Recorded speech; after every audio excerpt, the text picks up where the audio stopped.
నిన్న చంద్రబాబు పవన్ కళ్యాణ్ ఇద్దరు కలిసి తాడేపల్లిగూడెంలో జెండా సభ అని చెప్పి పెట్టి ఈయన జెండా ఆయన జెండా ఈయన ఊపి, చంద్రబాబు నాయుడు అయితే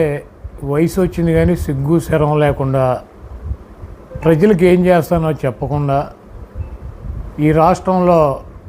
14 ఏళ్ళు ముఖ్యమంత్రిగా పనిచేశాను, నా పాలన చూసి ఓటు వేయమని చెప్పి అడిగే దమ్ము లేకుండా చవట దద్దమ్మ పనికిరానటువంటి వెధవ ప్రజలను నమ్ముకోకుండా, పార్టీని నమ్ముకోకుండా, ఆయన్ని నమ్ముకోకుండా పవన్ కళ్యాణ్ నా మీద ఆధారపడి అతని ఓట్ బ్యాంక్తో గెలవాలన్నటువంటి ఒక చవట దద్దమ్మలాగా చంద్రబాబు నాయుడు నిన్న ప్రసంగం ఉంది. అదేవిధంగా పవన్ కళ్యాణ్ చంద్రబాబు రాసినటువంటి స్క్రిప్ట్ అన్నమాట. జగన్మోహన్ రెడ్డి గారిని తిడతాం, వైఎస్ఆర్ కాంగ్రెస్ పార్టీ శ్రేణులను తిడతాం, ఇక్కడ ఉన్నటువంటి మమ్మల్ని అందరినీ కూడా వైఎస్ఆర్ కాంగ్రెస్ పార్టీలో పనిచేస్తున్నటువంటి మమ్మల్ని అందరినీ కూడా రెచ్చగొడతాం, ఆయన తెల్లారిపాటికి తిట్లు తినాలి, మేమందరం ఆయన్ని భయంకరంగా తిట్టాలి, ఆ తర్వాత ఆయన తిట్టారని చెప్పి ఆయన సామాజిక వర్గం, ఆయనకు ఉన్నటువంటి జనసేనకు సంబంధించినటువంటి ఓట్ బ్యాంకు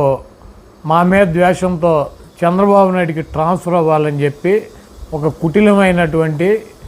నిన్న జగన్మోహన్ రెడ్డి గారిని విమర్శిస్తూ చాలా దారుణంగా మాట్లాడాడు. ఈ రాష్ట్ర ప్రజలు అందరూ గమనిస్తున్నారు. జగన్మోహన్ రెడ్డి గారు 175కి 175 సీట్లు పోటీ చేసి ప్రజలను నమ్మి ప్రజల కోసం పార్టీ పెట్టి ఆయన చేసినటువంటి కార్యక్రమాలు చెప్పి నేను మీకు మంచి చేశానని భావిస్తే కులాలకి, మతాలకి, పార్టీలకి, ప్రాంతాలకి అతీతంగా నాకు ఓటేయండి, లేకపోతే నాకు ఓటు వేయొద్దని చెప్పి దమ్ముగా ధైర్యంగా చెప్పేటువంటి జగన్మోహన్ రెడ్డి గారు ఈరోజు చంద్రబాబు నాయుడికి కానీ పవన్ కళ్యాణ్కి కానీ ప్రజలకి 14 ఏళ్ళు అధికారంలో ఉన్నాము, ఏం చేశానో చెప్పుకోలేనటువంటి దుస్థితి చంద్రబాబుది. 5 సంవత్సరాలు సపోర్ట్ చేసి ముఖ్యమంత్రి చేసినటువంటి చంద్రబాబు ఏం చేశాడో చెప్పుకోలేనటువంటి దుస్థితి పవన్ కళ్యాణ్ది. నేను ఒకటే చెప్పదలుచుకున్నా, ఈ రాష్ట్రంలో ఉన్నటువంటి జనసేన శ్రేణులు కానీ జనసేనకి సపోర్ట్ చేసేటువంటి వర్గాలను కానీ నేను ఒకటే అడుగుతున్నా, తెలుగుదేశం పార్టీ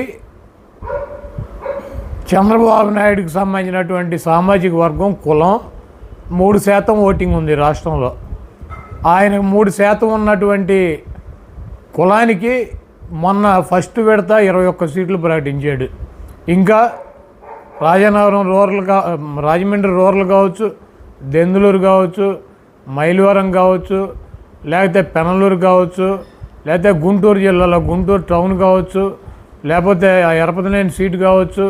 నెల్లూరు జిల్లాలో కావచ్చు, అనంతపూర్ జిల్లాలో ఉన్నటువంటి ధర్మవరం కావచ్చు, ఇంకా 10 సీట్లు ఆయన సామాజిక వర్గానికి సంబంధించినటువంటి కమ్మాళ్ళకు సీట్లు ఇవ్వడానికి చంద్రబాబు నాయుడు సిద్ధంగా ఉన్నాడు. అంటే 3% ఉన్నటువంటి చంద్రబాబు నాయుడు సామాజిక వర్గానికి